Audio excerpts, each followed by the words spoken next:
Hi friends, ഏവർക്കും PSC education ആസ്പിറേഷനിലേക്ക് സ്വാഗതം. ഇന്നത്തെ ക്ലാസ്സിൽ ഞാൻ നിങ്ങൾക്ക് പറഞ്ഞു തരാനായിട്ട് പോകുന്നത് സിലബസിൽ ഏറ്റവും അധികം നിങ്ങളെ കൺഫ്യൂഷൻ ആക്കിയ ഒരു മേഖലയാണ് സയൻസ് ആൻഡ് ടെക്നോളജി എന്ന് പറയുന്നത്. അതിലെ ടെക്നോളജി എന്ന മേഖലയിലെ ഏറ്റവും പ്രധാനപ്പെട്ട കാര്യങ്ങൾ SCERT പുസ്തകങ്ങളുടെ സഹായത്തോടു കൂടിയാണ് ഇന്നത്തെ ക്ലാസ്സുകൾ നിങ്ങൾക്ക് പറഞ്ഞു തരുന്നത്. അപ്പോൾ എന്തൊക്കെയാണ് ഇതിൽ നമുക്ക് പഠിക്കാനുള്ളത്? വിദൂര സംവേദനം, remote sensing, GIS, GPS, IRNSS, കൃത്രിമ ഉപഗ്രഹങ്ങൾ അല്ലെ, ആർട്ടിഫിഷ്യൽ സാറ്റലൈറ്റ്സ്, അതുപോലെ തന്നെ ഭൂസ്ഥിര ഉപഗ്രഹങ്ങൾ, സൗരസ്ഥിര ഉപഗ്രഹങ്ങൾ, IRNSS, ഇതൊക്കെയാണ് ഇന്നത്തെ ISRO, DRDO അങ്ങനെ പോകും. അപ്പോൾ അത് തുടർന്നുള്ള ക്ലാസ്സുകൾ നിങ്ങൾക്ക് തരുന്നതായിരിക്കും. അപ്പോൾ ഇന്നത്തെ ക്ലാസ്സിൽ ഇത്രയും പ്രധാനപ്പെട്ട കാര്യങ്ങളാണ് നിങ്ങൾക്ക് പറഞ്ഞു തരാനായിട്ട് പോകുന്നത്. അപ്പോൾ നമുക്ക് ക്ലാസ്സിലേക്ക് പോകാം. 19ാം നൂറ്റാണ്ടിൽ ഛായാഗ്രഹണത്തിന്റെ കണ്ടുപിടുത്തത്തോടു കൂടിയാണ് ഇന്ത്യയിലെ വിവരശേഖരണ രീതിക്ക് തുടക്കം കുറിക്കുന്നത്. ഇത്തരത്തില് ബലൂണുകളിലും അതുപോലെ തന്നെ വിമാനങ്ങളിലും ഒക്കെ ക്യാമറകൾ ഘടിപ്പിച്ചുകൊണ്ട് വിവരശേഖരണ രീതി ആരംഭിച്ചു. തുടർന്ന് 1960കളിലാണ് ഉപഗ്രഹങ്ങൾ വഴിയുള്ള വിദൂര സംവേദന രീതി, വിവരശേഖരണ രീതിക്ക് തുടക്കം കുറിക്കുന്നത്. അപ്പോൾ എന്താണ് വിദൂര സംവേദനം അല്ലെങ്കിൽ റിമോട്ട് സെൻസിങ് എന്ന് പറയുന്നത്? ഒരു വസ്തുവിൻ്റെയോ പ്രദേശത്തിൻ്റെയോ പ്രതിഭാസത്തിൻ്റെയോ ഒക്കെ തന്നെ വിവരങ്ങൾ സ്പർശബന്ധം കൂടാതെ ശേഖരിക്കുന്ന രീതിയെയാണ് വിദൂര സംവേദനം അല്ലെങ്കിൽ റിമോട്ട് സെൻസിങ് എന്ന് പറയുന്നത്. ഞാൻ പറഞ്ഞു, എന്താണ് വിദൂര സംവേദനം എന്ന് പറയുന്നത്? ഒരു വസ്തുവിൻ്റെയോ അല്ലെങ്കിൽ ഒരു പ്രദേശത്തിൻ്റെയോ പ്രതിഭാസത്തിൻ്റെയോ വിവരങ്ങൾ ക്യാമറകളോ അല്ലെങ്കിൽ ഈ പറഞ്ഞ സ്കാനറും പിന്നീട് ഉപയോഗിക്കുന്നുണ്ടായിരുന്നു, സ്കാനറും. അപ്പോൾ ഈ പറഞ്ഞ ക്യാമറകളോ അല്ലെങ്കിൽ സ്കാനറുകളോ ഉപയോഗിച്ചുകൊണ്ട് സ്പർശബന്ധം കൂടാതെ ശേഖരിക്കുന്ന രീതിയെയാണ് എങ്ങനെ അറിയപ്പെടുന്നത്? വിദൂര സംവേദനം അല്ലെങ്കിൽ റിമോട്ട് സെൻസിങ് എന്ന് അറിയപ്പെടുന്നത്. അപ്പോൾ അവിടെ നിന്നൊരു ചോദ്യം ചോദിക്കും. എങ്ങനെ ചോദ്യം ചോദിക്കും? ഇങ്ങനെയായിരിക്കും ചോദിക്കുന്നത്: ഒരു പ്രദേശത്തിൻ്റെയോ വസ്തുവിൻ്റെയോ പ്രതിഭാസത്തിൻ്റെയോ വിവരങ്ങൾ ക്യാമറയും സെൻസറും ഉപയോഗിച്ച് സ്പർശബന്ധമില്ലാതെ ശേഖരിക്കുന്ന രീതിയെ എങ്ങനെ അറിയപ്പെടുന്നു? വിദൂര സംവേദനം അല്ലെങ്കിൽ റിമോട്ട് സെൻസിങ് എന്ന് അറിയപ്പെടുന്നു. എന്നാണ് ഉപഗ്രഹങ്ങൾ വഴിയുള്ള വിദൂര സംവേദന രീതി ഇന്ത്യയിൽ തുടക്കം കുറിച്ചത്? 1960കളിൽ. 1960കളിലാണ് ഉപഗ്രഹങ്ങൾ വഴിയുള്ള വിദൂര സംവേദന രീതിക്ക് ഇന്ത്യയിൽ തുടക്കം കുറിച്ചത്. അപ്പോൾ ഈ പറഞ്ഞ ഉപഗ്രഹങ്ങളിലൊക്കെ ക്യാമറകൾ അല്ലെങ്കിൽ സ്കാനർ ഒക്കെ ഘടിപ്പിച്ചിട്ടാണ് വിവരങ്ങൾ ശേഖരിക്കുന്നത്. ഇവയെ സെൻസേഴ്സ് എന്ന് പറയുന്നു. എന്തെന്ന് പറയുന്നു? സെൻസേഴ്സ് അല്ലെങ്കിൽ സംവേദകങ്ങൾ എന്ന് പറയുന്നു. ഇവ ഉപയോഗിച്ചിട്ടാണ് വിവരശേഖരണ രീതി നടത്തുന്നത്. അപ്പോൾ ഈ ക്യാമറകൾ വഴി അല്ലെങ്കിൽ ഈ സ്കാനർ വഴി സെൻസറായിട്ട് പ്രവർത്തിച്ചുകൊണ്ട് എങ്ങനെയാണ് വിവരശേഖരണം നടത്തുന്നതെന്ന് ചോദിച്ചാൽ ഏത് തരംഗത്തിൻ്റെ, ഏത് പ്രകാശ തരംഗത്തിൻ്റെ അടിസ്ഥാനത്തിലാണെന്ന് ചോദിച്ചാൽ ഇലക്ട്രോ മാഗ്നറ്റിക് റേഡിയേഷൻ്റെ അടിസ്ഥാനത്തിലാണ്. വൈദ്യുത കാന്തിക തരംഗങ്ങൾ, അതായത് സ്കാനറുകളോ ക്യാമറയോ ഒക്കെ വസ്തുവിൽ പ്രതിഫലിപ്പിക്കുമ്പോൾ, പ്രകാശം വന്ന് പ്രതിഫലിപ്പിക്കുമ്പോൾ ഉണ്ടാകുന്ന ആ തരംഗങ്ങളാണ് വൈദ്യുത കാന്തിക തരംഗങ്ങൾ എന്ന് പറയുന്നത്, ഇലക്ട്രോ മാഗ്നറ്റിക് റേഡിയേഷൻ എന്ന് പറയുന്നത്. ഇവ വഴിയാണ് ക്യാമറയും സ്കാനറും ഒക്കെ വിവരങ്ങൾ ശേഖരിക്കുന്നത്. അപ്പോൾ പരീക്ഷയ്ക്ക് എങ്ങനെ ചോദ്യം വരാം? വിദൂര സംവേദന രീതിയിൽ ക്യാമറകളും സെൻസറുകളും സംവേദനങ്ങളായി പ്രവർത്തിക്കുമ്പോൾ ഏത് തരംഗത്തിലാണ് വിവരശേഖരണ രീതി നടപ്പിലാക്കുന്നത് അല്ലെങ്കിൽ ലഭ്യമാകുന്നത്? ഏത് തരംഗത്തിലാണ്? വൈദ്യുത കാന്തിക തരംഗത്തിൻ്റെ രീതിയിൽ, അല്ലെ? ഇലക്ട്രോ മാഗ്നറ്റിക് റേഡിയേഷൻ്റെ ആ വേവ്സ് ഉപയോഗിച്ചുകൊണ്ടാണ് വിവരശേഖരണ രീതി നടപ്പിലാക്കുന്നത്. ഇനി ഈ വിദൂര സംവേദന രീതി 5 രീതിയിലാണ് പ്രധാനമായിട്ടും ഉള്ളത്. അതിൽ ആദ്യത്തെ 2 എന്ന് പറയുന്നത് ഊർജ ഉറവിടത്തിന്റെ അടിസ്ഥാനത്തിലാണ്. പിന്നീടുള്ള 3 എന്ന് പറയുന്നത് ഈ പറഞ്ഞ പ്ലാറ്റ്ഫോമിന്റെ അടിസ്ഥാനത്തിലാണ്. അതായത് ഈ ക്യാമറയും സെൻസറും ഒക്കെ എവിടെയാണോ ഫിറ്റ് ചെയ്ത് വെച്ചിരിക്കുന്നത് അതിനെയാണ് പ്ലാറ്റ്ഫോം എന്ന് പറയുന്നത്. ഊർജ ഉറവിടം എന്ന് പറയുന്നത് അതായത് ഈ വസ്തുവിൻ്റെയോ അല്ലെങ്കിൽ ആ പ്രദേശത്തിൻ്റെയോ പ്രതിഭാസത്തിൻ്റെയോ ഒക്കെ വിവരങ്ങൾ ശേഖരിക്കണമെങ്കിൽ അതിലേക്ക് പ്രകാശം വരണം. അതിനുള്ള ഊർജത്തിന്റെ ഉറവിടമാണ്. ആ ഊർജ ഉറവിടത്തിന്റെ അടിസ്ഥാനത്തിലാണ് ആദ്യത്തെ 2 രീതി. നമുക്ക് നോക്കാം. ഊർജ ഉറവിടത്തിന്റെ അടിസ്ഥാനത്തിലുള്ള പ്രധാനപ്പെട്ട 2 വിദൂര സംവേദന രീതിയാണ്. ഒന്ന് പരോക്ഷ വിദൂര സംവേദനം, പാസീവ് റിമോട്ട് സെൻസിങ്. പരോക്ഷ വിദൂര സംവേദനം എന്ന് പറയുമ്പോൾ സൗരോർജ്ജമാണ്. പ്രത്യേകിച്ച് അവിടുന്ന് എനർജി കൊണ്ടുവരുന്നില്ല. സൗരോർജ്ജം ഈ വസ്തുവിലേക്ക് പ്രതിഫലിപ്പിക്കുമ്പോൾ അല്ലെങ്കിൽ പ്രതിഫലിക്കുമ്പോൾ ആ വസ്തുവിൽ നിന്നും ലഭിക്കുന്ന തരംഗങ്ങൾ ഉപയോഗിച്ചുകൊണ്ട് ക്യാമറയും ഈ പറഞ്ഞ സ്കാനറും ഒക്കെ ഉപയോഗിച്ച് സെൻസേഴ്സ് ആയിട്ട് പ്രവർത്തിച്ചുകൊണ്ട് വിവരങ്ങൾ ശേഖരിക്കുന്ന രീതിയാണ് പരോക്ഷ വിദൂര സംവേദനം അഥവാ പാസീവ് റിമോട്ട് സെൻസിങ് എന്ന് പറയുന്നത്. അപ്പോൾ പാസീവ് റിമോട്ട് സെൻസിങ് പരീക്ഷയ്ക്ക് എങ്ങനെ ചോദ്യം ചോദിക്കും? പരോക്ഷ വിദൂര സംവേദന രീതിയിൽ എന്തുപയോഗിച്ചിട്ടാണ് വിവരശേഖരണ രീതി പര്യാപ്തമാക്കുന്നത്? എന്നിട്ട് ഓപ്ഷൻ തരും. എങ്ങനെയൊക്കെ തരും? സോളാർ എനർജി, വൈദ്യുതോർജ്ജം, അല്ലെങ്കിൽ കാന്തികോർജ്ജം, രാസോർജ്ജം, ഇങ്ങനെയൊക്കെ തരാം. അപ്പോൾ ഏതാണ്? സോളാർ എനർജി അല്ലെങ്കിൽ സൗരോർജ്ജം ഉപയോഗിച്ചിട്ടാണ് പാസീവ് റിമോട്ട് സെൻസിങ്ങിൽ അല്ലെങ്കിൽ പരോക്ഷ വിദൂര സംവേദന രീതിയിൽ എന്ത് ലഭ്യമാകുന്നത്? വിവരശേഖരണ രീതി ലഭ്യമാകുന്നത്. നെക്സ്റ്റ് നോക്കൂ, പ്രത്യക്ഷ വിദൂര സംവേദനം അഥവാ ആക്റ്റീവ് റിമോട്ട് സെൻസിങ്. ഇവിടെ കൃത്രിമമായിട്ട് പ്രകാശം ഏൽപ്പിക്കുകയാണ്. ആ വസ്തുവിലേക്കോ അല്ലെങ്കിൽ ഈ പറഞ്ഞ പ്രദേശത്തേക്കോ പ്രതിഭാസത്തിലേക്കോ കൃത്രിമമായിട്ട് പ്രകാശം പുറപ്പെടുവിച്ച് നൽകിക്കൊണ്ട് ആ വസ്തുവിലെ ഈ പറഞ്ഞ പ്രതിഫലിക്കുന്ന ഇലക്ട്രോ മാഗ്നറ്റിക് വേവ്സ് സെൻസറുകൾ വഴി പകർത്തി അങ്ങനെ വിവരം ശേഖരിക്കുന്ന രീതിയെയാണ് എങ്ങനെ അറിയപ്പെടുന്നത്? പ്രത്യക്ഷ വിദൂര സംവേദന രീതി എന്ന് അറിയപ്പെടുന്നത്. അപ്പോൾ പരീക്ഷയ്ക്ക് എങ്ങനെ ചോദ്യം ചോദിക്കും? കൃത്രിമ പ്രകാശം നൽകിക്കൊണ്ട് വിവരങ്ങൾ ശേഖരിക്കുന്ന വിദൂര സംവേദന രീതിയെ എങ്ങനെ അറിയപ്പെടുന്നു? അല്ലെങ്കിൽ ഇങ്ങനെ ചോദിക്കാം, പ്രത്യക്ഷ വിദൂര സംവേദന രീതിയിൽ എന്തുപയോഗിച്ചിട്ടാണ് വിവരശേഖരണങ്ങൾ നടപ്പിലാക്കുന്നത് അല്ലെങ്കിൽ ലഭ്യമാക്കുന്നത്? കൃത്രിമ പ്രകാശം ഉപയോഗിച്ചുകൊണ്ടാണ്. അപ്പോൾ സൗരോർജ്ജത്തിന്റെ അടിസ്ഥാനത്തിൽ വിദൂര സംവേദനം ലഭ്യമാകുന്ന രീതിയാണ് എങ്ങനെ അറിയപ്പെടുന്നത്? പരോക്ഷ വിദൂര സംവേദനം അല്ലെങ്കിൽ പാസീവ് റിമോട്ട് സെൻസിങ് എന്നറിയപ്പെടുന്നത്. എന്നാൽ പ്രത്യക്ഷ വിദൂര സംവേദനത്തിൽ എന്തിനെയാണ് യൂസ് ചെയ്യുന്നത്? കൃത്രിമ പ്രകാശം നൽകിക്കൊണ്ടാണ് വിവരങ്ങൾ ശേഖരിക്കുന്നത്. ക്ലിയർ അല്ലേ? അപ്പോൾ ഊർജ്ജ ഉറവിടത്തിന്റെ അടിസ്ഥാനത്തിൽ രണ്ടായി തിരിച്ചിരിക്കുന്നു. ഇനി പ്ലാറ്റ്ഫോമിന്റെ, അതായത് ഈ സ്കാനറുകളും ക്യാമറയും ഒക്കെ ഫിറ്റ് ചെയ്ത് വെച്ചിരിക്കുന്ന ആ പ്ലാറ്റ്ഫോമിന്റെ ബേസിന്റെ അടിസ്ഥാനത്തിൽ 3 രീതിയിൽ തിരിച്ചിട്ടുണ്ട്. അത് ഒന്നാമത്തേത് ഭൂതല ഛായാഗ്രഹണം. അതായത് ഞാനെന്ന് പറയുന്ന ഒരു വ്യക്തി ക്യാമറയും പിടിച്ചുകൊണ്ട് ഇങ്ങനെ നിൽക്കുകയാണ്, ഭൂതലത്തിൽ നിൽക്കുകയാണ്, ഭൂപ്രതലത്തിൽ നിൽക്കുകയാണ്. ഞാൻ എടുക്കാൻ പോകുന്നത് ഒരു പർവ്വതത്തിന്റെയോ ഒരു കൊടുമുടിയുടെയോ പിക്ചർ ആണെന്ന് ഇരിക്കട്ടെ. അപ്പോൾ ഓർത്ത് വെക്കുക, ഞാൻ ഭൂപ്രതലത്തിൽ നിൽക്കുകയാണ്, എടുക്കുന്നത് ഭൗമോപരിതലത്തിന്റെ ഒരു പർവ്വതത്തിന്റെ പിക്ചറാണ്. അപ്പോൾ ആ കോണെന്ന് ആലോചിച്ച് നോക്കിക്കേ. അപ്പോൾ അവിടെ എങ്ങനെയാണ് ഭൂതല ഛായാഗ്രഹണം എന്ന് പറയുന്നത്? അതായത് ഒരു ക്യാമറ ഉപയോഗിച്ചുകൊണ്ട് ഭൂപ്രതലത്തിൽ നിന്നുകൊണ്ട് ഭൗമോപരിതലത്തിന്റെ പിക്ചേഴ്സ് എടുക്കുന്ന അല്ലെങ്കിൽ ഈ പറഞ്ഞ വിവരങ്ങൾ ശേഖരിക്കുന്ന രീതിയാണ് ഭൂതല ഛായാഗ്രഹണം എന്ന് പറയുന്നത്. അപ്പോൾ പരീക്ഷയ്ക്ക് എങ്ങനെ ചോദ്യം വരും? ക്യാമറ ഉപയോഗിച്ച് ഭൂപ്രതലത്തിൽ നിന്നുകൊണ്ട് ഭൗമോപരിതലത്തിന്റെ വിവരങ്ങൾ ശേഖരിക്കുന്ന വിദൂര സംവേദന രീതിയാണ് ഡാഷ്. എന്താണ്? ഭൂതല ഛായാഗ്രഹണ രീതി. നെക്സ്റ്റ് നോക്കൂ, ആകാശീയ വിദൂര സംവേദനം. ആകാശീയ വിദൂര സംവേദനം എന്ന് പറയുമ്പോൾ വിമാനത്തിൽ വെച്ച് അല്ലെ, ആകാശത്തു നിന്ന് വിമാനത്തിൽ വെച്ചുകൊണ്ട് ഈ പറഞ്ഞ ഭൗമോപരിതലത്തിന്റെ പിക്ചേഴ്സ് എടുക്കുന്നു അല്ലെങ്കിൽ വിവരങ്ങൾ ശേഖരിക്കുന്നു. അപ്പോൾ ആ രീതിയെയാണ് ആകാശീയ വിദൂര സംവേദന രീതി എന്ന് പറയുന്നത്. അപ്പോൾ ആകാശത്തു നിന്നും ഭൗമോപരിതലത്തിന്റെ വിവരങ്ങൾ ശേഖരിക്കുന്ന രീതിയാണ് ആകാശീയ വിദൂര സംവേദനം. വിമാനത്തിൽ ആകാശത്തു നിന്ന് ക്യാമറ ഉപയോഗിച്ചുകൊണ്ട് ഭൗമോപരിതലത്തിന്റെ വിവരങ്ങൾ ശേഖരിക്കുന്ന രീതിയാണ് എങ്ങനെ അറിയപ്പെടുന്നത്? ആകാശീയ വിദൂര സംവേദന രീതി എന്ന് അറിയപ്പെടുന്നത്. ക്ലിയർ അല്ലേ? നെക്സ്റ്റ് നോക്കൂ, ഉപഗ്രഹ വിദൂര സംവേദനം. അത് എല്ലാവർക്കും അറിയാല്ലേ? കൃത്രിമ ഉപഗ്രഹങ്ങൾ വഴി, അതായത് കൃത്രിമ ഉപഗ്രഹങ്ങളിൽ ക്യാമറകളും സ്കാനറുകളും ഒക്കെ ഘടിപ്പിച്ചു വെച്ചിട്ട് അതുവഴി നമ്മുടെ ഭൗമോപരിതലത്തിലോ അല്ലെങ്കിൽ ഏത് പ്രദേശത്തിന്റെയോ വസ്തുവിന്റെയോ ഒക്കെ വിവരങ്ങൾ ശേഖരിക്കുന്ന രീതിയാണ് എങ്ങനെ അറിയപ്പെടുന്നത്? ഉപഗ്രഹ വിദൂര സംവേദന രീതി. ഇങ്ങനെ 5 രീതിയിലാണ് വിദൂര സംവേദനങ്ങൾ നടത്തുന്നത്. 2 ഊർജ്ജ ഉറവിടത്തിന്റെ അടിസ്ഥാനത്തിൽ, 3 പ്ലാറ്റ്ഫോമിനെ ബേസ് ചെയ്തുകൊണ്ട്. പ്രധാനമായും 3 തരത്തിലുള്ള വിദൂര സംവേദന രീതിയാണ് ഉള്ളത്. ഇത്തരത്തില് ഞാൻ പറഞ്ഞു, ആകാശത്ത് നിന്ന് വിമാനത്തിൽ ഈ പറഞ്ഞ ക്യാമറ ഉപയോഗിച്ച് ഭൗമോപരിതലത്തിന്റെ വിവരങ്ങൾ ശേഖരിക്കുന്നു അല്ലെങ്കിൽ മറ്റു പ്രദേശത്തിന്റെയോ വസ്തുവിന്റെയോ ഒക്കെ വിവരങ്ങൾ ശേഖരിക്കുന്നു. ഇത്തരത്തിൽ ആകാശീയ സർവേ നടത്താനായിട്ട് ഇന്ത്യയിൽ ചുമതലപ്പെടുത്തിയിട്ടുള്ള ചില സ്ഥാപനങ്ങളുണ്ട്. ഇപ്പൊ പരീക്ഷയ്ക്ക് ചോദ്യം എങ്ങനെ വരും? ആകാശീയ സർവേകൾ നടത്താനായിട്ട് ഇന്ത്യയിൽ ചുമതലപ്പെടുത്തിയിരിക്കുന്ന പ്രധാനപ്പെട്ട സ്ഥാപനങ്ങൾ താഴെ പറയുന്നവയിൽ ഏവയാണ്, അല്ലെങ്കിൽ താഴെ പറയുന്നതിൽ ഏതാണ്, അല്ലാത്തത് ഏതാണ്, അങ്ങനെയൊക്കെ ചോദിക്കാം. പ്രധാനമായും 3 സ്ഥാപനങ്ങളെയാണ് ഇത്തരത്തില് ചുമതലപ്പെടുത്തിയിട്ടുള്ളത് ആകാശീയ സർവേ നടത്താനായിട്ട്.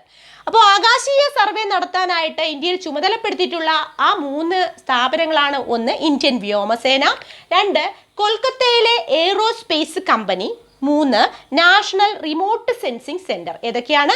1 ഇന്ത്യൻ വ്യോമസേന, 2 കൊൽക്കത്തയിലെ aerospace company, 3 national remote sensing centre. ഇവ 3ഉമാണ് ഇന്ത്യയിൽ ആകാശീയ സർവേ നടത്താനായിട്ട് ചുമതലപ്പെടുത്തിയിട്ടുള്ള പ്രധാനപ്പെട്ട സ്ഥാപനങ്ങൾ. നെക്സ്റ്റ്, ഓർത്ത് വെക്കേണ്ട 2 പ്രധാനപ്പെട്ട പോയിന്റ്സ് ഉണ്ട്. ചിലപ്പോൾ റാങ്ക് മേക്കിംഗ് ആയിട്ട് ചോദിച്ചേക്കാം. Spectral signature. എന്താണ് സ്പെക്ട്രൽ സിഗ്നേച്ചർ എന്ന് പറഞ്ഞാൽ? ഒരു വസ്തുവിൻ്റെ അത് പ്രതിഫലിപ്പിക്കുന്ന ആകെ ഊർജത്തിൻ്റെ അളവിനെയാണ് ആ വസ്തുവിൻ്റെ സ്പെക്ട്രൽ സിഗ്നേച്ചർ എന്ന് പറയുന്നത്. അപ്പോൾ ഈ വിദൂര സംവേദന രീതിയിലാണ് ഇത് ഉപയോഗിക്കുന്നത്. അപ്പോൾ എങ്ങനെയായിരിക്കും പരീക്ഷയ്ക്ക് ചോദ്യം വരിക?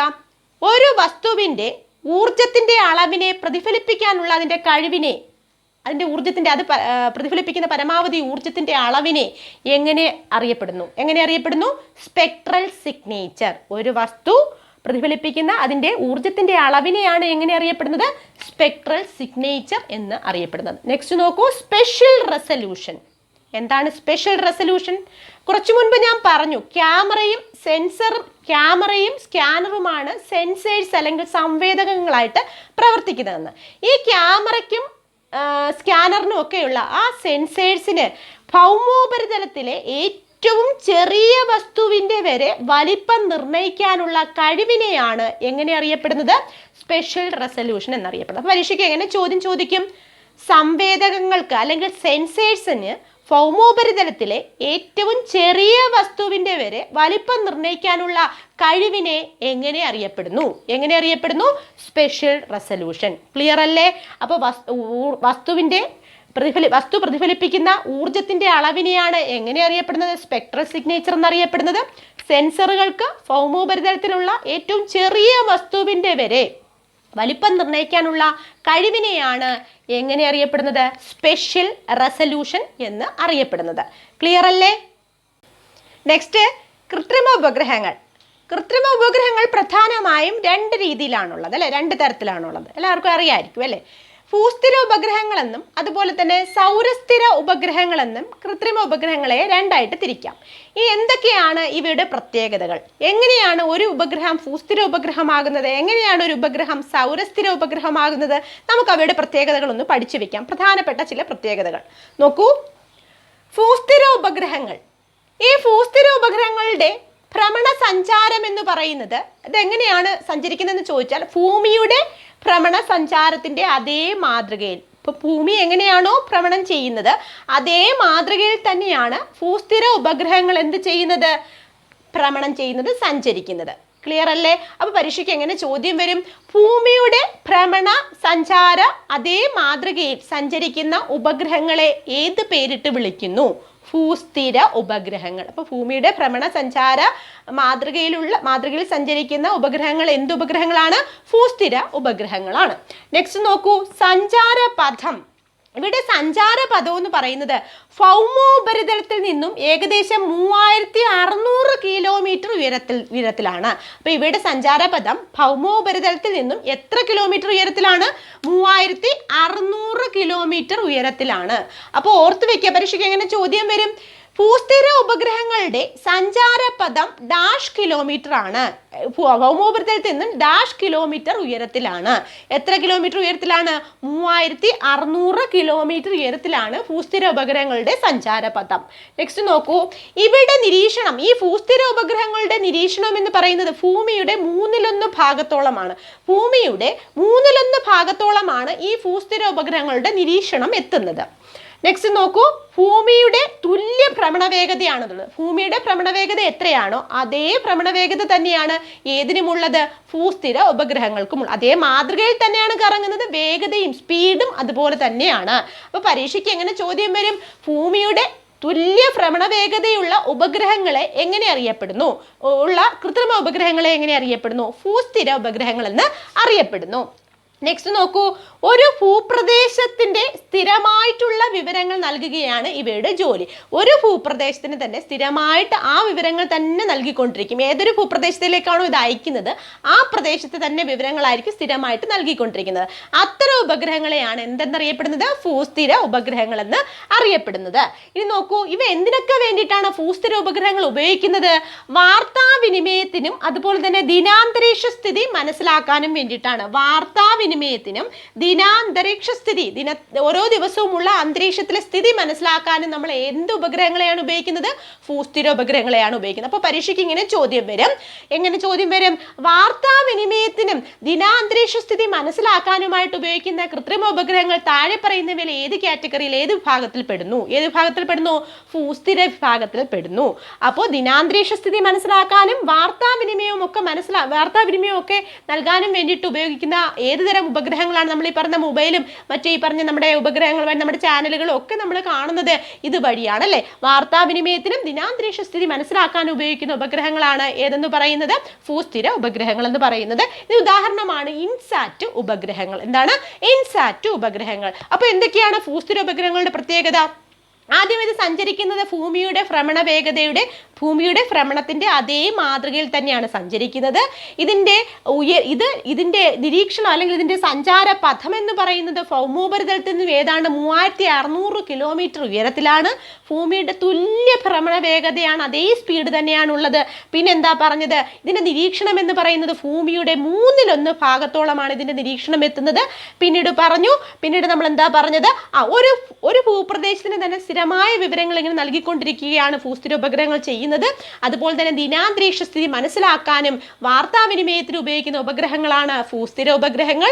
ഇനി ഭൂസ്ഥിര ഉപഗ്രഹങ്ങൾക്ക് ഉദാഹരണമായിട്ട് SCERT പുസ്തകങ്ങൾ കൊടുത്തിരിക്കുന്നത് ഇൻസാറ്റ് ഉപഗ്രഹങ്ങൾ. അപ്പൊ ഇൻസാറ്റ് ഉപഗ്രഹങ്ങൾ ഏതിന് ഉദാഹരണമാണ്? ഭൂസ്ഥിര ഉപഗ്രഹങ്ങൾക്ക് ഉദാഹരണമാണ്.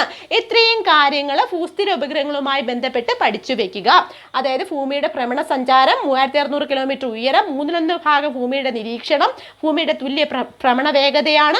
പിന്നീട് എന്താ പറഞ്ഞ ഒരു പ്രദേശത്തിന് സ്ഥിരമായ വിവരശേഖരണം, പിന്നീട് വാർത്താവിനിമയം, ദിനാന്തരീക്ഷ സ്ഥിതി എന്നിവ മനസ്സിലാക്കാനായിട്ട് സാധിക്കുന്നു. അതുപോലെ തന്നെ ഓർത്തു വെക്കേണ്ടതാണ് ഇൻസാറ്റ് ഉപഗ്രഹങ്ങൾ ഭൂസ്ഥിര ഉപഗ്രഹങ്ങൾക്ക് ഉദാഹരണമാണ്. ക്ലിയർ അല്ലേ? അടുത്ത നോക്കൂ, സൗരസ്ഥിര ഉപഗ്രഹങ്ങൾ. എന്താണ് ഇവയുടെ വ്യത്യാസം എന്ന് പറയുന്നത്?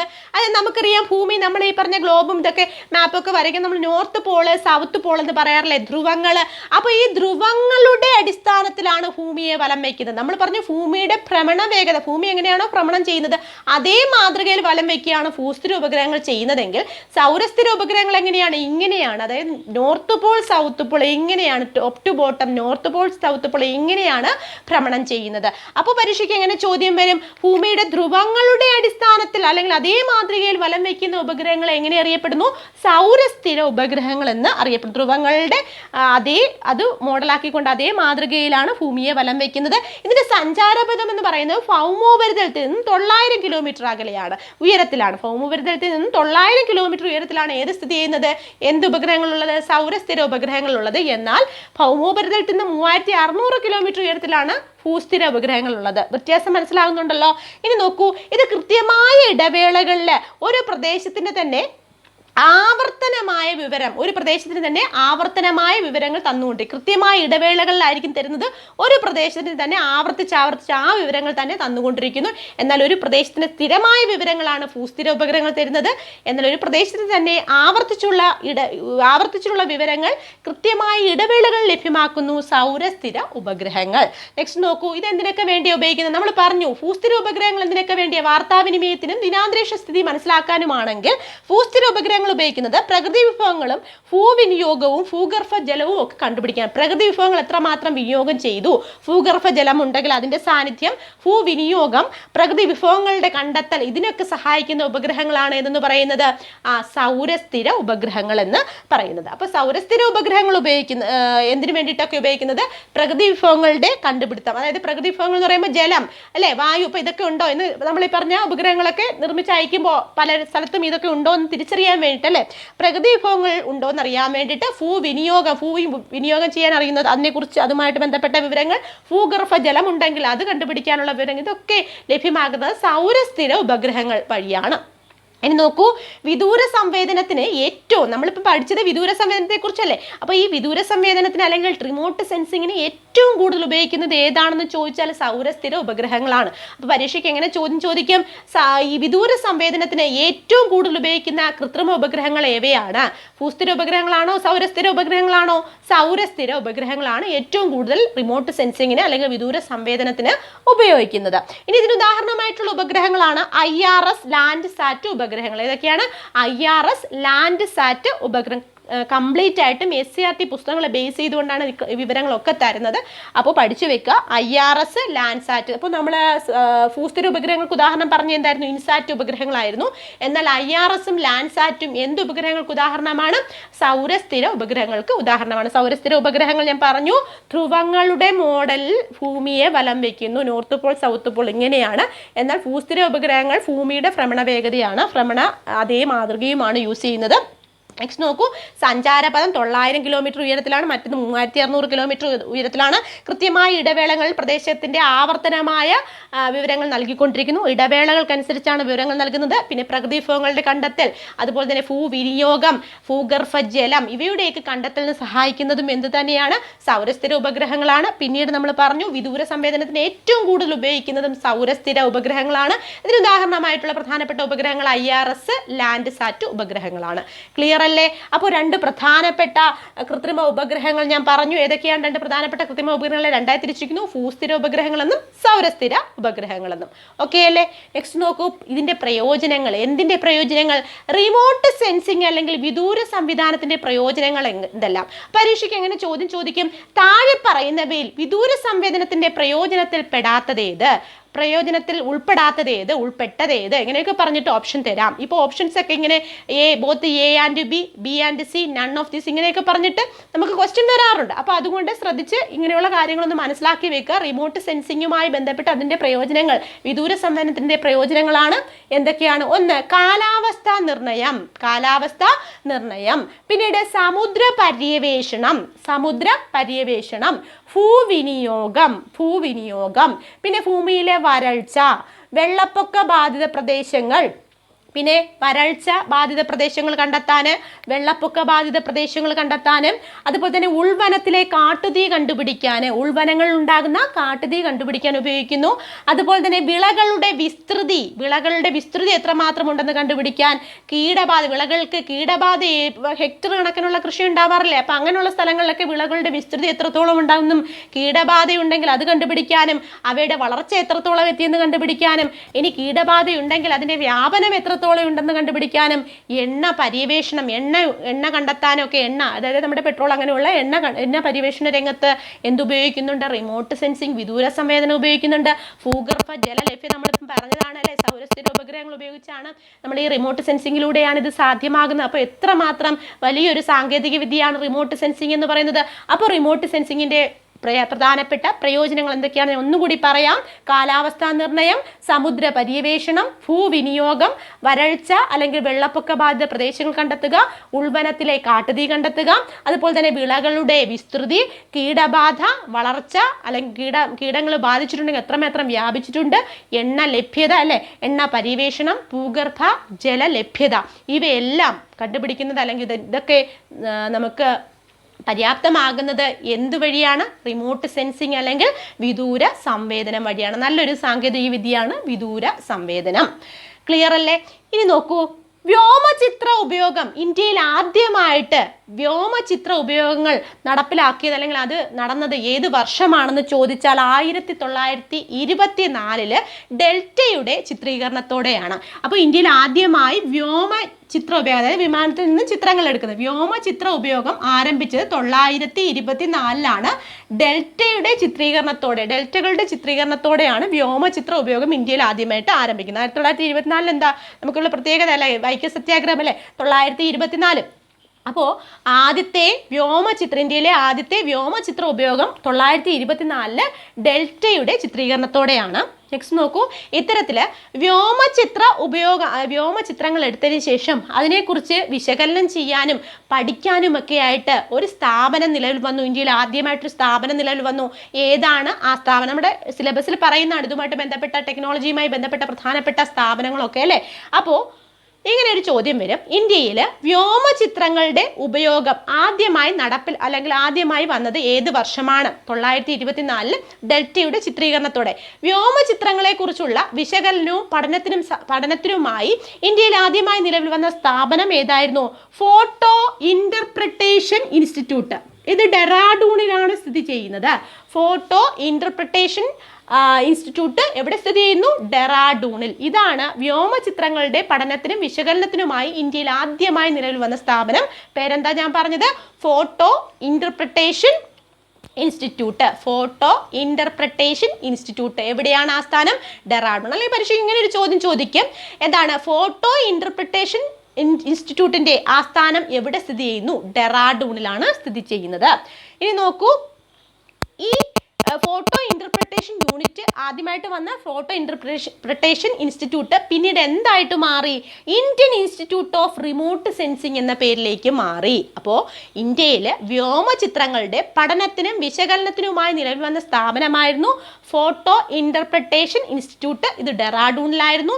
എന്നാൽ പിന്നീട് ഇതിന്റെ പേര് മാറി. പിന്നെ ഇപ്പോൾ ഇതിനെ എങ്ങനെ അറിയപ്പെടുന്നത്?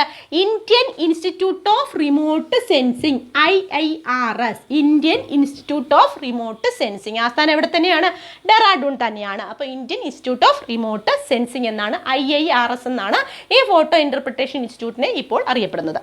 നെക്സ്റ്റ് നോക്കൂ, national remote sensing agency. National remote sensing agency, ഇത് NRSA എന്നും അറിയപ്പെടാറുണ്ട്. പഴയ പേരാണ് കേട്ടോ. അപ്പോൾ നാഷണൽ റിമോട്ട് സെൻസിങ് ഏജൻസി എന്നാണ് സ്ഥാപിതമായ ഏജൻസി. ശ്രദ്ധിക്കണേ, നാഷണൽ റിമോട്ട് സെൻസിങ് ഏജൻസി എന്ന് ചോദിച്ചാൽ അത് 1974 September 2 department of science and ടെക്നോളജിയുടെ നേതൃത്വത്തിലാണ് ആരംഭിച്ചത്.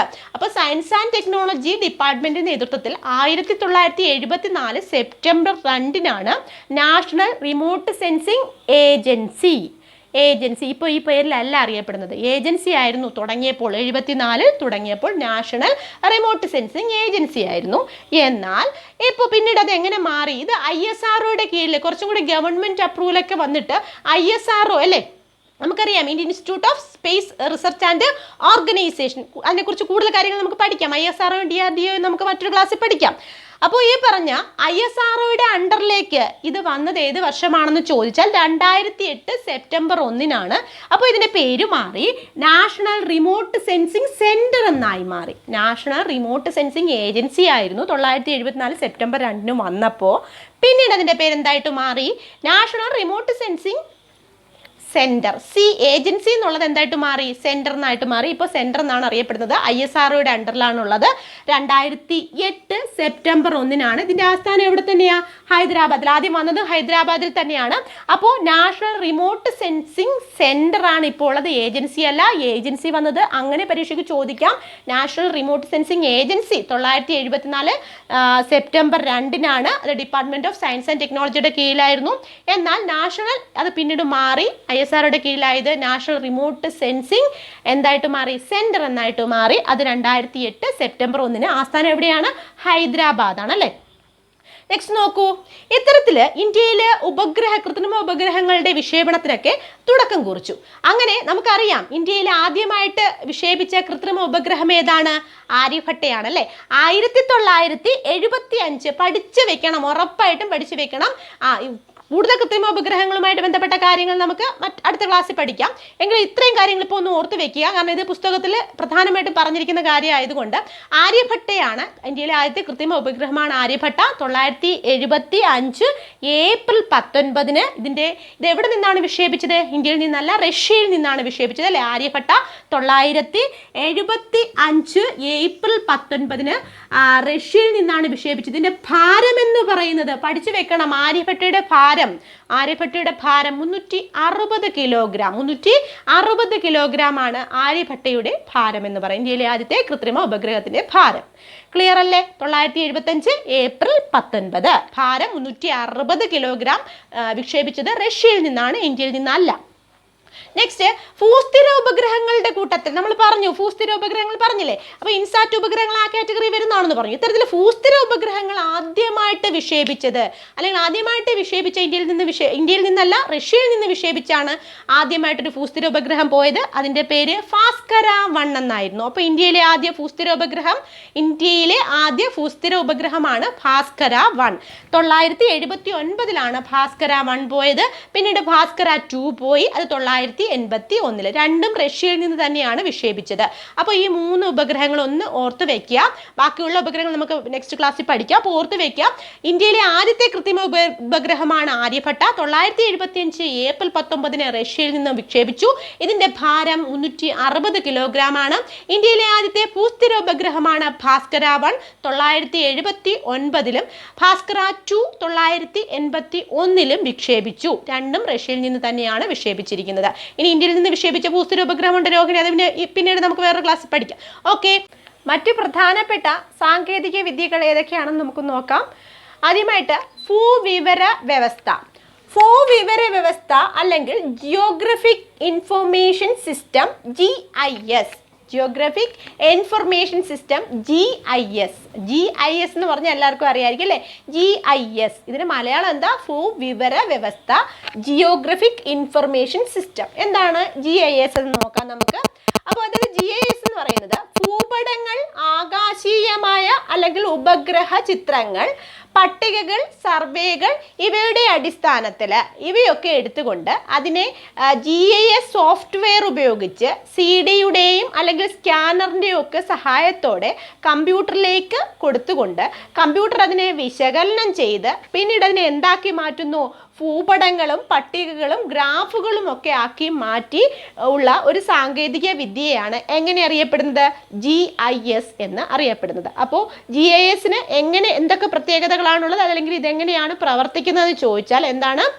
അതായത് ഭൂപടങ്ങളോ അല്ലെങ്കിൽ ആകാശീയമായ ആകാശത്ത് നിർമ്മിച്ച അല്ലെങ്കിൽ ആകാശത്ത് നിന്നും എടുത്തതായിട്ടുള്ള ചിത്രങ്ങളോ, ഉപഗ്രഹങ്ങൾ എടുത്തതായിട്ടുള്ള ചിത്രങ്ങളോ, അതല്ലെങ്കിൽ അവിടെ നിന്ന് തയ്യാറാക്കിയിട്ടുള്ള പട്ടികകളോ സർവേകളോ, ഇതൊക്കെ അങ്ങനെയുള്ള വിവരശേഖരണങ്ങളൊക്കെ നടത്തിയിട്ട് ആ വിവരങ്ങളൊക്കെ തന്നെ GIS സോഫ്റ്റ്വെയർ ഉപയോഗിച്ചുകൊണ്ട് CD-യുടെയും സ്കാനറിൻ്റെയും സഹായത്തോടെ ഒരു കമ്പ്യൂട്ടറിലേക്ക് കൊടുത്തിട്ട് ആ കമ്പ്യൂട്ടർ അതിനെ വിശകലനം ചെയ്ത് പിന്നീട് അത് എന്തിൻ്റെയൊക്കെ രൂപത്തിലാക്കി മാറ്റുന്നു?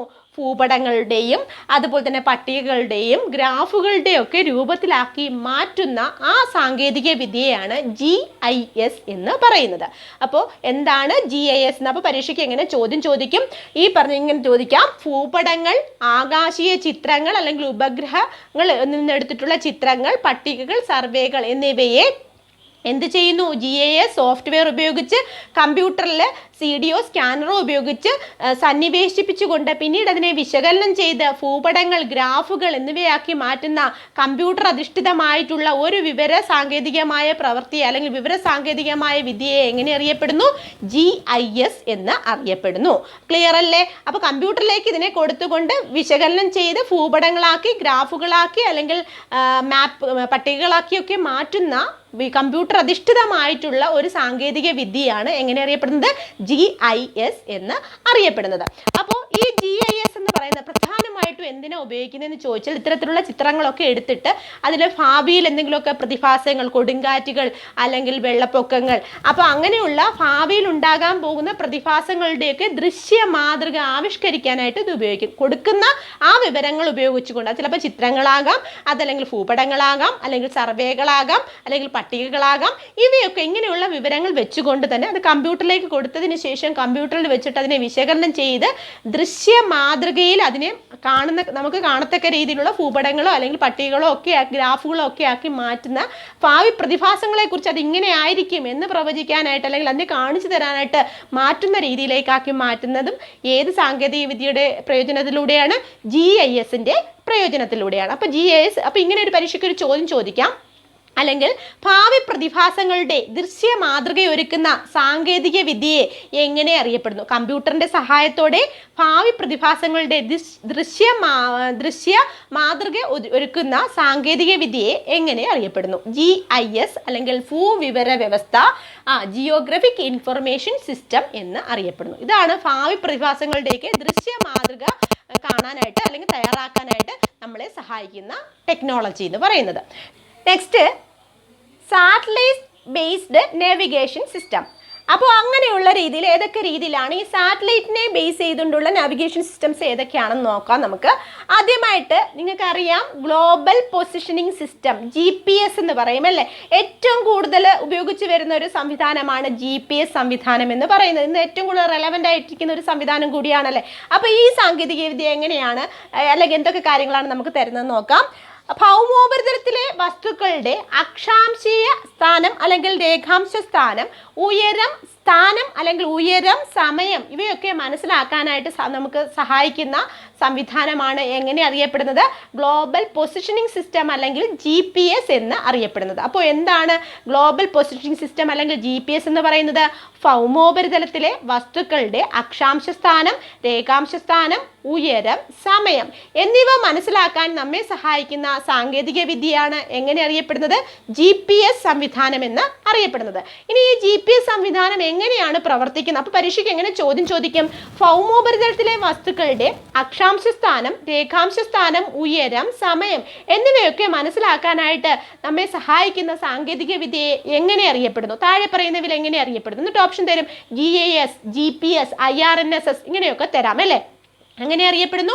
GPS എന്ന് അറിയപ്പെടുന്നു. അപ്പോൾ എങ്ങനെയാണ് ഈ GPS സംവിധാനം പ്രവർത്തിക്കുന്നത് നമുക്ക് പരിശോധിക്കാം.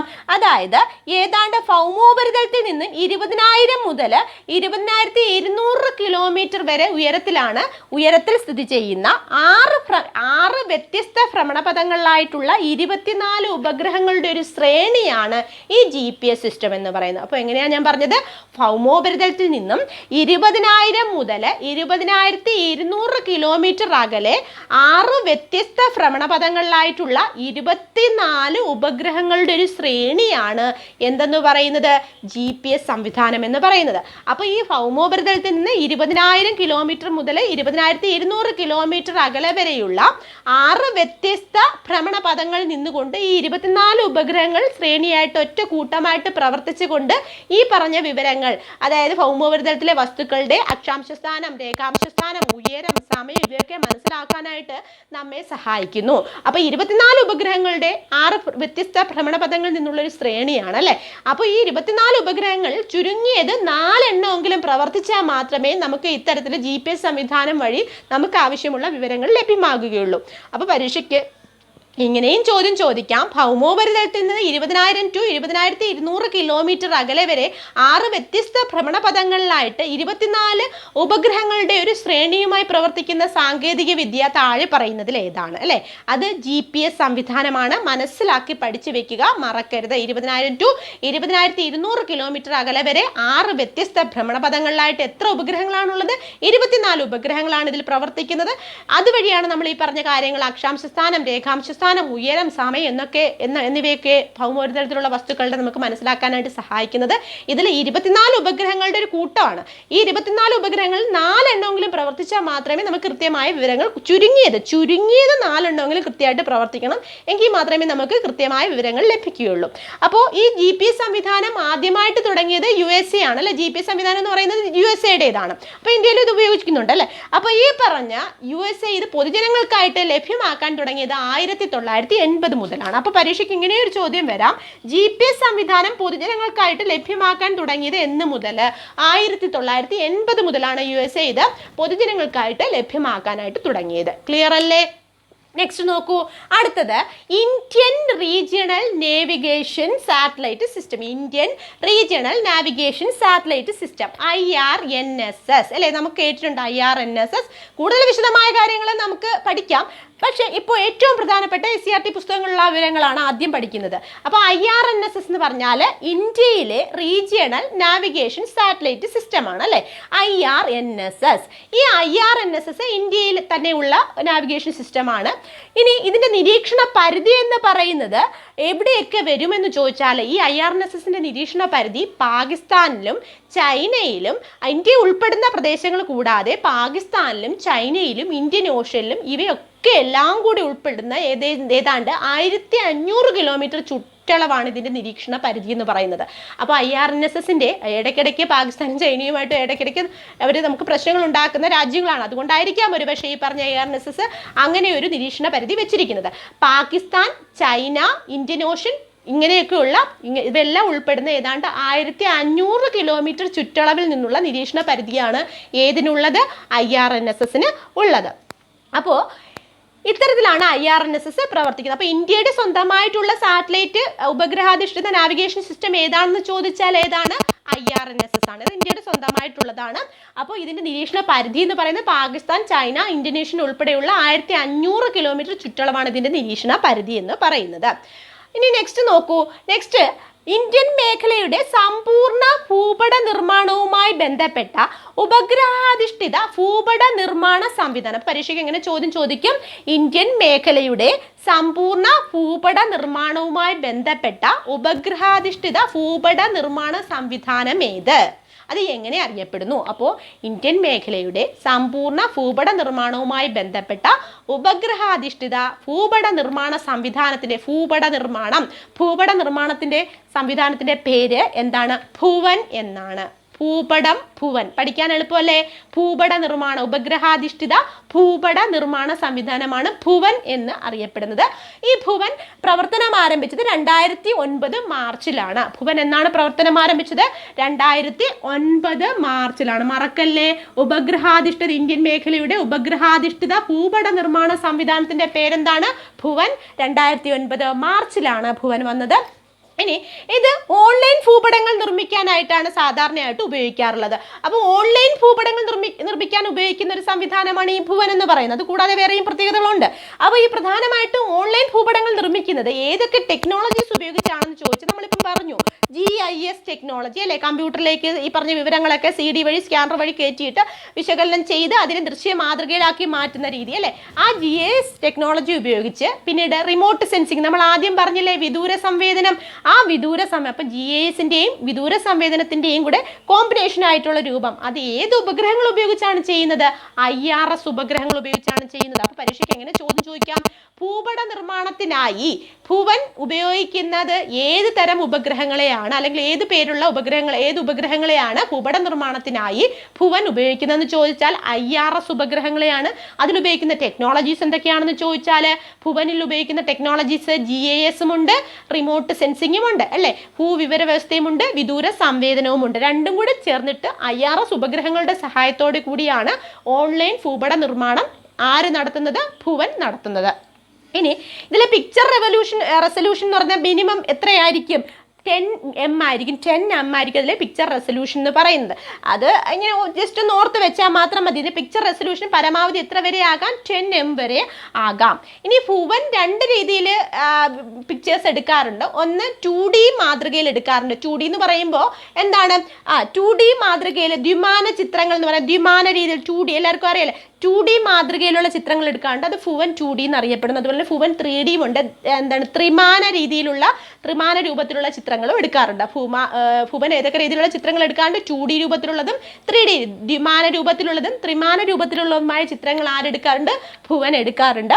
ഇനി ഇത് പ്രധാനമായിട്ടും ഈ ഭുവൻ ഉപയോഗിക്കുന്നത് ഏതൊക്കെ മേഖലയിലാണെന്ന് ചോദിച്ചാൽ ഞാൻ പറഞ്ഞു ഓൺലൈൻ ഭൂപട നിർമ്മാണത്തിനായിട്ട് ഉപയോഗിക്കാറുണ്ട്. അതുകൂടാതെ പാരിസ്ഥിതിക കാലാവസ്ഥയെക്കുറിച്ച് അറിയാൻ വേണ്ടിയിട്ട് ദുരന്ത നിവാരണ സഹായ സേവനങ്ങളൊക്കെ നൽകാൻ വേണ്ടിയിട്ട്, ദുരന്ത നിവാരണ സഹായ സേവനങ്ങളെ കുറിച്ച് അറിയാൻ വേണ്ടിയിട്ട്, സമുദ്ര കാർഷിക സേവനങ്ങൾ നൽകാൻ വേണ്ടിയിട്ടും. അപ്പോൾ ഭുവൻ ഉപയോഗിക്കുന്നത് എന്തൊക്കെ കാര്യങ്ങൾക്ക് വേണ്ടിയാണ്? പാരിസ്ഥിതിക കാലാവസ്ഥ കുറിച്ചറിയാൻ വേണ്ടിയിട്ടും, അതുപോലെ തന്നെ ദുരന്ത നിവാരണ സഹായങ്ങൾ നൽകാനായിട്ടും, സമുദ്ര കാർഷിക സേവനങ്ങൾ നൽകാനായിട്ടും ഒക്കെയാണ് ഭുവൻ്റെ പ്രവർത്തനം നമ്മൾ ഉപയോഗിക്കുന്നത്. ഇനി കുട്ടികൾക്കായിട്ട് NCERT-യുടെയും ISRO-യുടെയും നേതൃത്വത്തിൽ ഒരു ലേണിംഗ് പ്ലാറ്റ്ഫോം ഒരുക്കിയിട്ടുണ്ട് കുട്ടികൾക്ക് വേണ്ടിയിട്ട്. സ്കൂളിൽ പഠിക്കുന്ന കുട്ടികൾക്ക് ഇതിനെക്കുറിച്ചൊക്കെ അവബോധം സൃഷ്ടിക്കാൻ വേണ്ടിയിട്ട്, ഈ പറഞ്ഞ ഉപഗ്രഹാധിഷ്ഠിത സംവിധാനങ്ങളെക്കുറിച്ചൊക്കെ അവബോധം സൃഷ്ടിക്കാൻ വേണ്ടിയിട്ട് അവർക്കൊരു ലേണിംഗ് പ്ലാറ്റ്ഫോം ഒരുക്കിയിട്ടുണ്ട്. അത് NCERT-യും ISRO-യും കൂടെ ചേർന്നിട്ടാണ് അത്തരത്തിലുള്ള ഒരു ഉപഗ്രഹാധിഷ്ഠിതമായ പഠനം ഇവർക്ക് ലഭ്യമാക്കാൻ വേണ്ടിയിട്ട്, അതിനെക്കുറിച്ച് മനസ്സിലാക്കാൻ വേണ്ടി, അതിനെക്കുറിച്ച് അവബോധം സൃഷ്ടിക്കാൻ വേണ്ടി കുട്ടികൾക്ക് വേണ്ടിയിട്ട് നൽകുന്ന ഈ ലേണിംഗ് ആപ്പിന്റെ പേരാണ്, ഈ ലേണിംഗിന്റെ പേരാണ് എന്താണ്, എങ്ങനെ അറിയപ്പെടുന്നത്? സ്കൂൾ ഭുവൻ എന്നറിയപ്പെടുന്നു. എങ്ങനെ അറിയപ്പെടുന്നു? സ്കൂൾ ഭുവൻ എന്ന് അറിയപ്പെടുന്നു. പരീക്ഷയ്ക്ക് എങ്ങനെ ചോദ്യം ചോദിക്കാം? കുട്ടികളിൽ ഉപഗ്രഹാധിഷ്ഠിത സംവിധാനങ്ങളെ കുറിച്ച് അറിവ് വളർത്താൻ വേണ്ടിയിട്ട് NCERT-യും ISRO-യും ചേർന്ന് സംയുക്തമായി നിർമ്മിച്ച ഈ ലേണിംഗ് സംവിധാനത്തിന്റെ പേരെന്ത്? സ്കൂൾ ഭുവൻ എന്ന് അറിയപ്പെടുന്നു. അപ്പോൾ ഇത്രയും കാര്യങ്ങൾ മനസ്സിലായില്ലേ?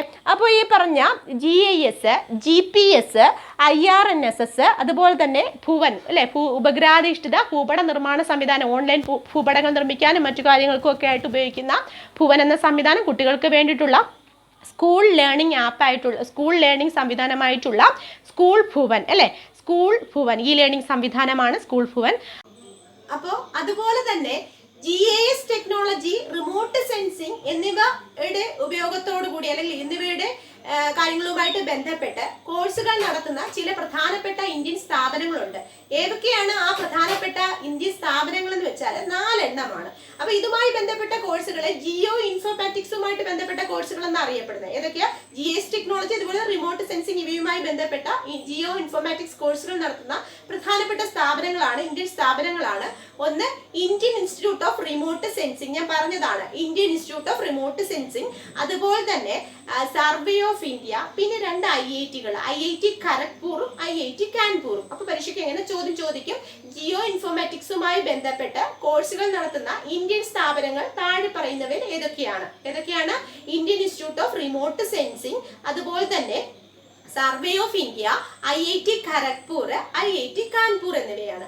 അപ്പോൾ ഇത്രയും കാര്യങ്ങളാണ് ഇന്ന് നമ്മൾ പഠിച്ചത്. വിദൂര സംവേദനം, അതുപോലെ തന്നെ കൃത്രിമ ഉപഗ്രഹങ്ങൾ, ഭൂസ്ഥിര ഉപഗ്രഹങ്ങൾ, സൗരസ്ഥിര ഉപഗ്രഹങ്ങൾ, ഇവയുമായിട്ടൊക്കെ ബന്ധപ്പെട്ട് ഇന്ത്യയിൽ പ്രവർത്തിക്കുന്ന പ്രധാനപ്പെട്ട സ്ഥാപനങ്ങൾ, ഏജൻസികൾ, അതുപോലെ തന്നെ പ്രധാനപ്പെട്ട സാങ്കേതിക വിദ്യകളായ GIS, GPS, IRNSS ഇവയൊക്കെയാണ് ഇന്നത്തെ അതുപോലെ തന്നെ ഭുവൻ, ഉപഗ്രഹാധിഷ്ഠിത ഭൂപട നിർമ്മാണ സംവിധാനമായ ഭുവൻ, ഇതൊക്കെയാണ് ഇന്നത്തെ ക്ലാസ്സിൽ നമ്മൾ പഠിച്ചത്. ഇതൊക്കെ നിങ്ങൾക്ക് മനസ്സിലായിട്ടുണ്ടെന്ന് വിചാരിക്കുന്നു. ഇനിയുള്ള ISRO, DRDO പോലുള്ള കാര്യങ്ങൾ നെക്സ്റ്റ് ക്ലാസ്സിൽ, കൂടുതൽ ഉപഗ്രഹങ്ങളുമായി ബന്ധപ്പെട്ട കാര്യങ്ങളൊക്കെ നെക്സ്റ്റ് ക്ലാസ്സിൽ ഞാൻ തരുന്നതായിരിക്കും. ഇത്രയും കാര്യങ്ങൾ നിങ്ങൾക്ക് മനസ്സിലായിട്ടുണ്ടെങ്കിൽ ഈ ചാനൽ ദയവായി ലൈക്ക് ചെയ്യുക, കമന്റ് ചെയ്യുക, സബ്സ്ക്രൈബ് ചെയ്യുക. അപ്പോൾ നന്ദി.